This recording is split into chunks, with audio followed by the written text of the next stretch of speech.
Hello friends, આજના physics revision વિડિયોમાં કેપેસિટરના કન્ટિન્યુટીમાં આપણે સમજવા જઈ રહ્યા છીએ કોમ્બિનેશન ઓફ કેપેસિટર કે જે ખૂબ ઇમ્પોર્ટન્ટ છે કે એપ્લિકેશનમાં ભરપૂર યુઝ આનો આવે છે.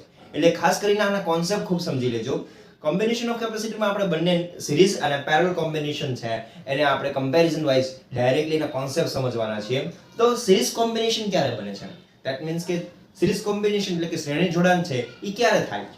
તો જ્યારે કેપેસિટર છે એ એક કેપેસિટરની એક પ્લેટ છે એ બીજા કેપેસિટરની એક જ પ્લેટ સાથે કનેક્ટ હોય, એ બીજા કેપેસિટરની બીજી એક પ્લેટ છે એ ત્રીજા કેપેસિટરની બીજી એક પ્લેટ સાથે કનેક્ટ હોય, એમ એક એક પ્લેટ જ જ્યારે કનેક્ટ હોય ને ત્યારે કેપેસિટરનું સિરીઝ કોમ્બિનેશન એટલે કે શ્રેણી જોડાણ બને છે. પણ પેરેલલ કોમ્બિનેશનમાં શું હોય છે? શ્રેણી સમાંતર જોડાણમાં શું હોય છે? તો સમાંતર જોડાણમાં કેપેસિટરની એક સાઈડની બધી જ પ્લેટો છે એ એક સાથે કનેક્ટ થયેલી હોય છે. જેમ કે આપેલા કેપેસિટરની એક પ્લેટ કનેક્ટ છે, આ બીજી ઈચ સાઈડની પ્લેટ કનેક્ટ છે અને ત્રીજી ઈ સાઈડની પ્લેટ કનેક્ટ છે. સેમ મેનરમાં બીજી સાઈડની જે બધી પ્લેટ છે એક જ પોઈન્ટ ઉપર કનેક્ટ થયેલી છે, એક સાથે કનેક્ટ થયેલી હોય છે. તો આ જોડાણને કહેવાય છે સમાંતર જોડાણ એટલે કે પેરેલલ કોમ્બિનેશન. શ્રેણી જોડાણની ખાસિયત શું છે ખબર છે?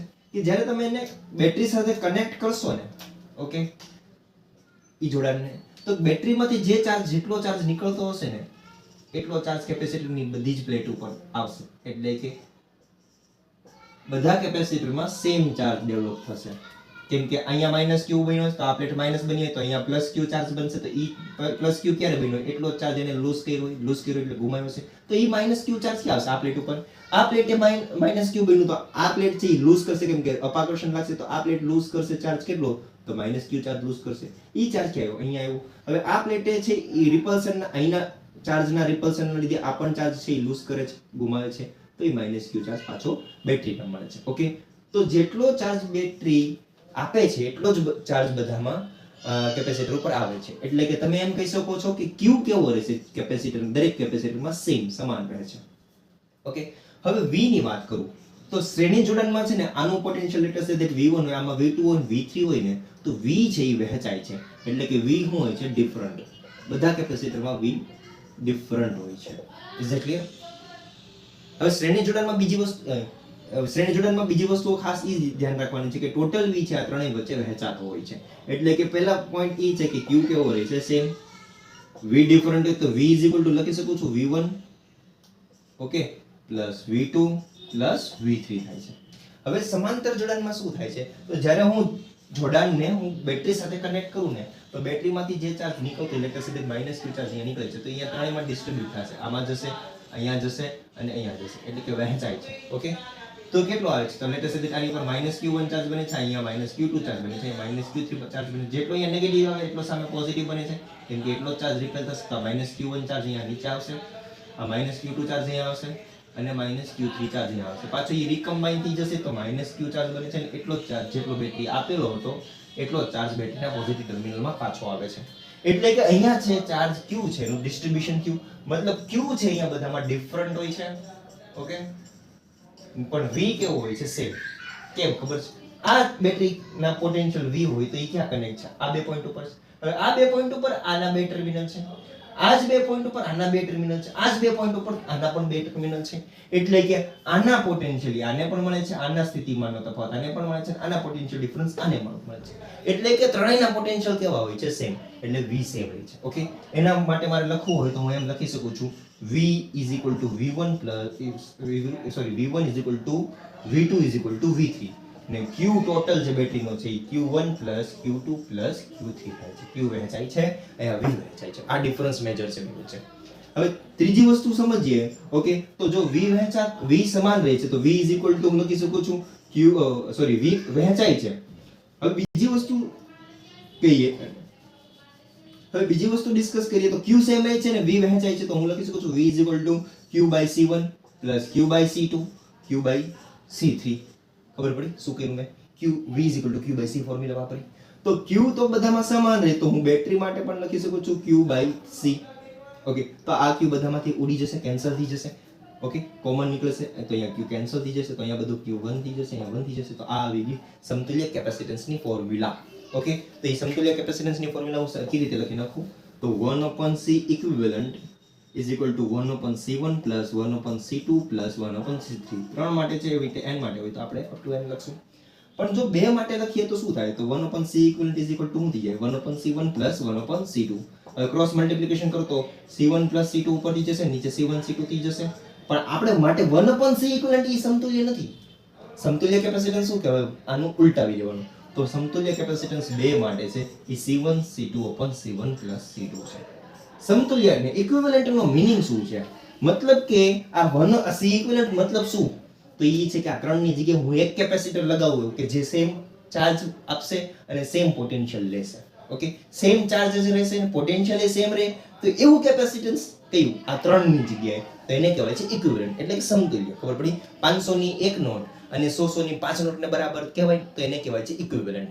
સેમ મેનરમાં અહીંયા આપણે સમજીએ તો v સેમ રહે છે ને, તો q વહેંચાય છે, તો અહીંયા q ની વહેંચણી માટે કે ડિસ્ટ્રીબ્યુટ થાય છે, તેની માટે હું લખી શકું q c v, q c1 v1 c2 v2 c3 v3. હવે તમને બધાને ખબર છે v1 v2 v3 તો બધામાં સેમ જ છે, v જેટલા જ છે, તો આ બધું કોમન નીકળીને કેન્સલ થઈ જશે. તો અહીંયા સમતુલ્ય કેપેસિટન્સ ની શું formula? c c1 c2 c3. તો અગેન સારી રીતે લખીએ તો c ઇક્વિવેલન્ટ એટલે કે ઇક્વિવેલન્ટ કેપેસિટન્સ ની ફોર્મ્યુલા c1 c2 ને c3 છે. એટલે કે પેરેલલ કોમ્બિનેશનમાં આ ત્રણની જગ્યાએ જો તમારે કેપેસિટન્સ કનેક્ટ કરવું હોય તો આટલું કનેક્ટ કરવું, તો ત્રણેયના સરવાળા જેવું. ઓકે, એમાં કઈ મારે કઈ લખવાની જરૂર નથી. બે કેપેસિટન્સ હોય તો કેટલું આવશે? તો c1 c2 થઈ જશે.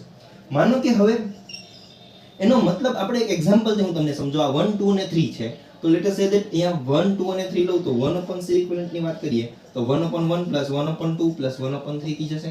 તો આન્સર શું આવશે? નીચે 6 આવશે, ઉપર 11 આવશે ને, કેમ કે અહીંયા એલસીએમ લેશું તો એને આપણે c ઇક્વિવેલન્ટ ની વાત કરીએ તો એ આવે છે 6/11. ઓકે, માઇક્રોફેરાડ, બધા માઇક્રોફેરાડ માં લીધા તો માઇક્રોફેરાડ આવશે. તો 1 માઇક્રોફેરાડ 2 માઇક્રોફેરાડ અને 3 માઇક્રોફેરાડ ને ઇક્વિવેલન્ટ એટલે કે સમતુલ્ય કેટલું થાય? 6/11 માઇક્રોફેરાડ વાળું એક કેપેસિટર. હવે તમને અહીંયા કઈક વાત ખબર પડી?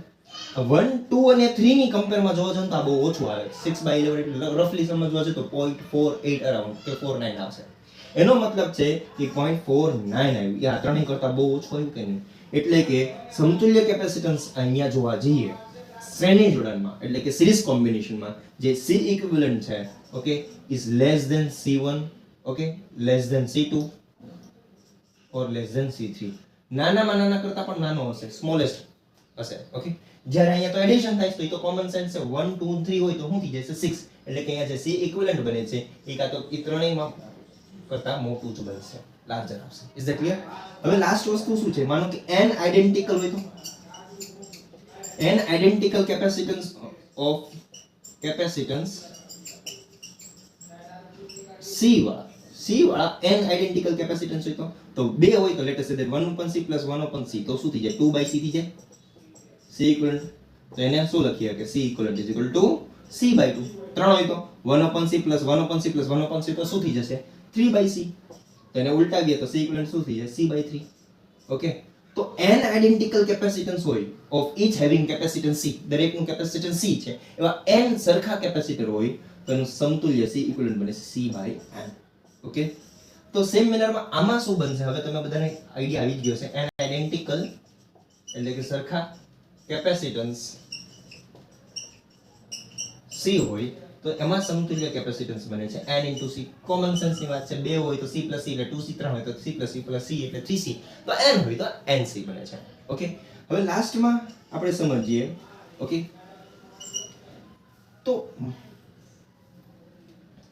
તો હવે એક વસ્તુ ખાસ કરીને યાદ રાખજો